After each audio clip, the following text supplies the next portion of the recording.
Hello everyone, welcome to our YouTube channel. तो कैसे हो आप सब? I hope you all are good. तो बिना किसी देरी के हम आज का हमारा चैप्टर शुरू करते हैं। So what we learn today, इस क्लास में हम क्या सीखेंगे? सबसे पहले हम यह सीखेंगे कि मास वेट से किस तरह से डिफरेंट होता है। उसके बाद हम क्या सीखेंगे?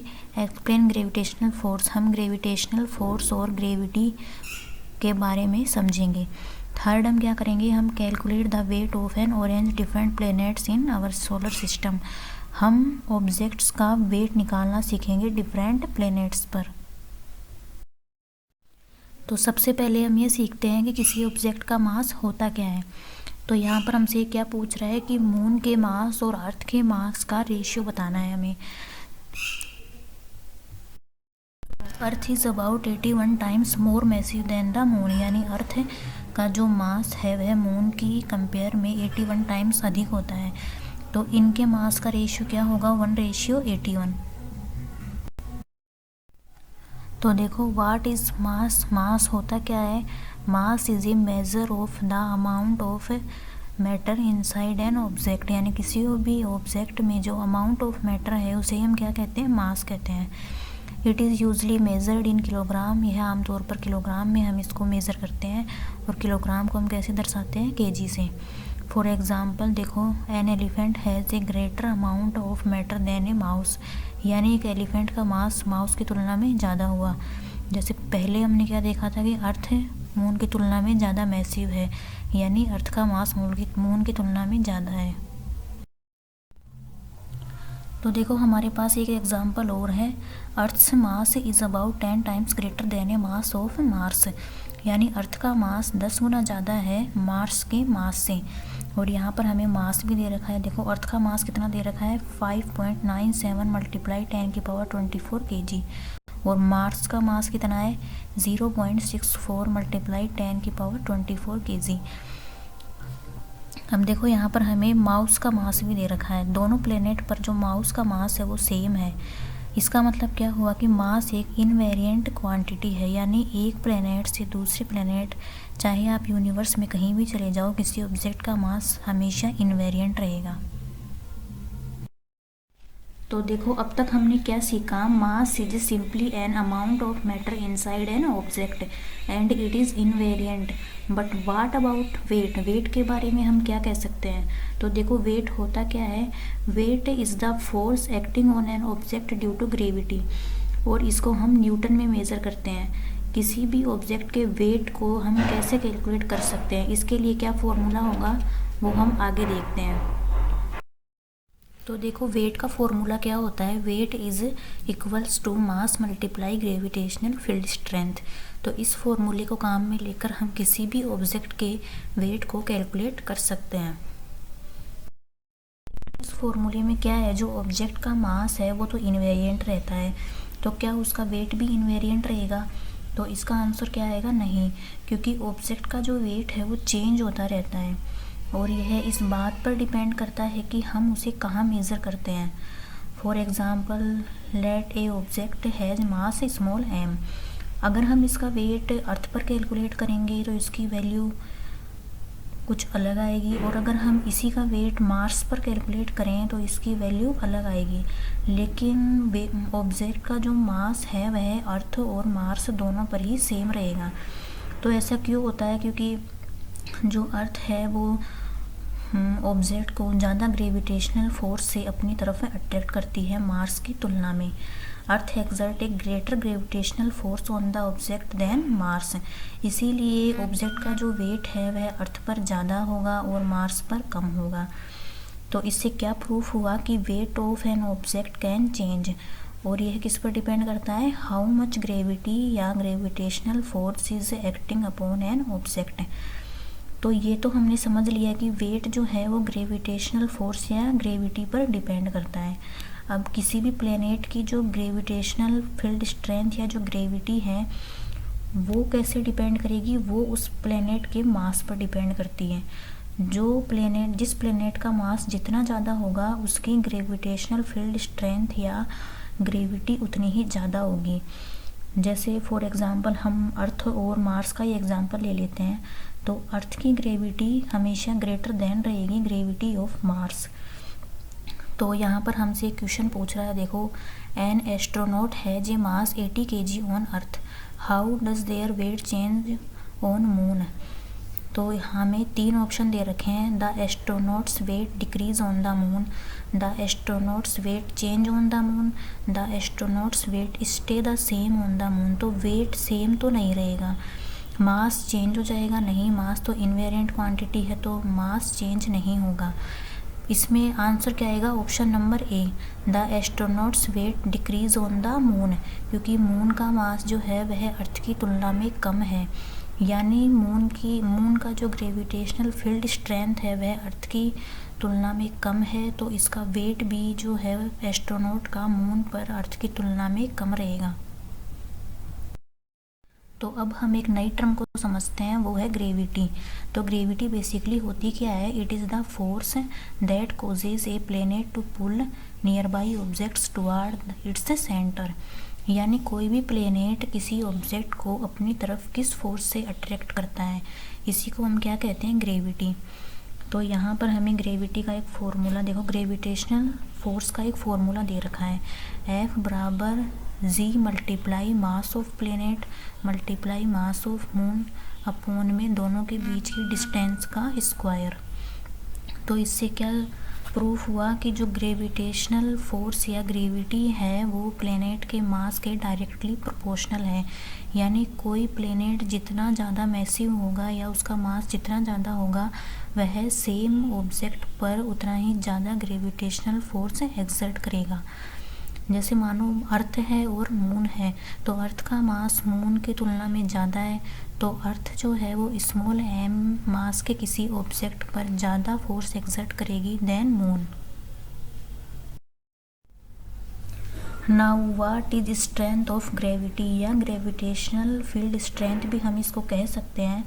तो हम इसको कैसे फाइंड करेंगे, ऊपर जो हमने फॉर्मूला देखा था ग्रेविटेशनल फोर्स का, वो क्या था, F is equals to G multiply object का मास मल्टीप्लाई प्लेनेट का मास अपॉन में दोनों के बीच की डिस्टेंस का स्क्वायर। तो इस ग्रेविटेशनल फोर्स में यदि हम ऑब्जेक्ट के मास से डिवाइड कर दें तो हमारे पास क्या आएगा, F by small m equals to G multiply mass of planet upon में दोनों के बीच की डिस्टेंस का स्क्वायर। तो इस F बाई स्मॉल m को ही हम क्या कहेंगे, स्ट्रेंथ ऑफ ग्रेविटी, और इसकी यूनिट क्या आएगी हमारे पास, न्यूटन पर केजी। अब देखो स्ट्रेंथ ऑफ ग्रेविटी को हम कैलकुलेट कैसे करेंगे, G multiply greater m by D का स्क्वायर, मतलब कोई भी प्लेनेट का मास जितना ज़्यादा होगा उसकी स्ट्रेंथ ऑफ ग्रेविटी या ग्रेविटेशनल फील्ड स्ट्रेंथ उतनी ही ज़्यादा होगी। अब हम सभी टर्म को रिलेट करके देखते हैं। देखो, तो ये तो हमने देख लिया कि किसी भी प्लेनेट का मास जितना ज़्यादा होगा उसकी स्ट्रेंथ ऑफ ग्रेविटी उतनी ही ज़्यादा होगी। जिसकी स्ट्रेंथ ऑफ ग्रेविटी ज़्यादा होगी वह प्लेनेट m मास के ऑब्जेक्ट पर उतना ही ज़्यादा ग्रेविटेशनल फोर्स अप्लाई करेगा, यानी उसकी ग्रेविटी ज़्यादा होगी, क्योंकि F is equals to G multiply small m multiply greater m बटे डी स्क्वायर। ये, या फिर हम इसको ऐसे भी बोल सकते हैं कि gravitational force is equals to object का mass multiply strength of gravity, मतलब प्लेनेट पर ऑब्जेक्ट का वेट भी ज़्यादा होगा। अभी यहाँ पर एक क्वेश्चन पूछ रहा है, देखो how much does a 0.04 kg mouse weight on earth if the planet's gravitational field strength is 10 newton per kg। तो हमें माउस का वेट निकालना है अर्थ पर, और हमें ग्रेविटेशनल फील्ड स्ट्रेंथ है जो अर्थ की वो दे रखी है 10 न्यूटन पर kg। तो वेट का फॉर्मूला क्या होता है, weight is equals to mass multiply gravitational field strength. तो माउस का मास क्या है 0.04 kg multiply 10 newton per kg, तो ये कितना आएगा 0.40 न्यूटन। अब हमें क्या पूछ रहा है, देखो what happen to the mass and weight of the mouse if it moves from earth to Mars, यानी अगर माउस जो है वो अर्थ से मार्स की ओर मूव कर जाए तो इसके मास और वेट में क्या चेंज होगा। तो ये तो हमने देख ही लिया कि मास तो इनवेरिएंट रहेगा, यानी अर्थ पर भी उतना ही रहेगा और मार्स पर भी उतना ही रहेगा, लेकिन इसका वेट जो है वो चेंज हो जाएगा, वो हम अब आगे देखते हैं।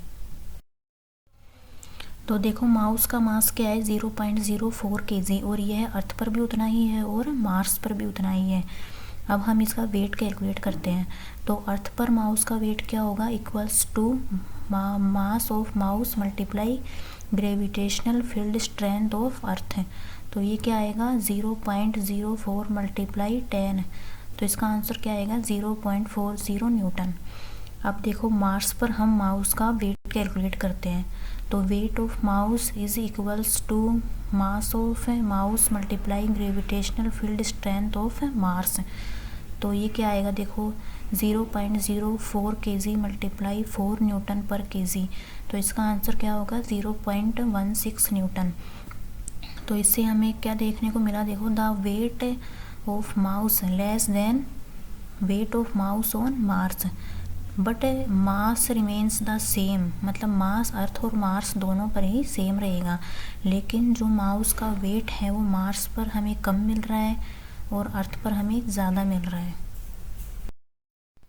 So let's tour our solar system. तो हमें पता है कि हमारे सोलर सिस्टम में जो है वो 8 ग्रह हैं। तो हमारे पास यहाँ पर एक एक्टिविटी है, हमें ऑरेंज का वेट निकालना है डिफरेंट प्लैनेट्स पर। तो हमें ऑरेंज का मास दे रखा है 0.1 kg और हमने डिफरेंट प्लैनेट्स पर इसके वेट को निकाल लिया है। देखो मरकरी पर ऑरेंज का वेट क्या है 0.4 न्यूटन, वीनस पर क्या है 0.9 न्यूटन, अर्थ पर क्या है 1.0 न्यूटन। इसी तरह से देखो मार्स पर क्या आया 0.4 न्यूटन, जुपिटर पर 2.5 न्यूटन, सैटर्न पर 1 न्यूटन, यूरेनस पर 0.9 न्यूटन, नेपच्यून पर 1.1 न्यूटन। तो हमने क्या देखा कि जो वेट ऑफ ऑरेंज है वो अर्थ, वीनस, सैटर्न और यूरेनस और नेपच्यून पर सिमिलर सा है, यानी इनमें ज़्यादा डिफरेंस नहीं है। इसी तरह से weight of orange on mercury half the weight of an orange on Venus, यानी मरकरी पर जो ऑरेंज का वेट है वो वीनस पर ऑरेंज के वेट का लगभग आधा है। इसी तरह से देखो जुपिटर पर जो ऑरेंज का वेट है वो लगभग 2 गुने से भी ज़्यादा है weight of orange on Neptune. अब हमें ट्रू और फॉल्स में इनका आंसर देना है। तो हमारे पास 4 क्वेश्चन हैं, तो हम 1 बाय 1 इनको सोल्व करते हैं। तो देखो फर्स्ट क्या है, mass is a measure of the amount of matter inside an object.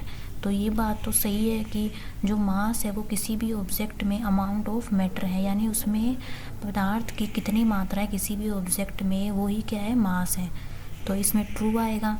Second question क्या है, the weight of any given object remains the same on any planet. नहीं, वेट जो है वो चेंज होता रहता है और यह इस बात पर डिपेंड करता है कि वो प्लैनेट उस ऑब्जेक्ट पर कितना ग्रेविटेशनल फोर्स या ग्रेविटी लगाता है। तो इसमें क्या आएगा फॉल्स।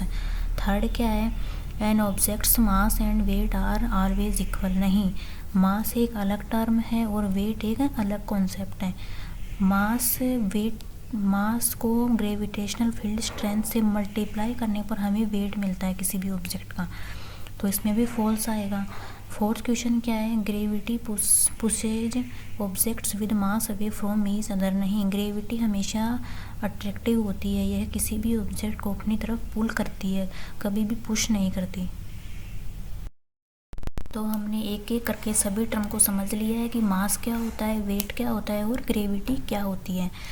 तो अगर आपको यह क्लास अच्छी लगी हो तो please like, share and subscribe our channel और आगे आने वाली वीडियोस का नोटिफिकेशन पाने के लिए बेल आइकन को प्रेस ज़रूर करें। So thank you for attending this session. Thank you very much.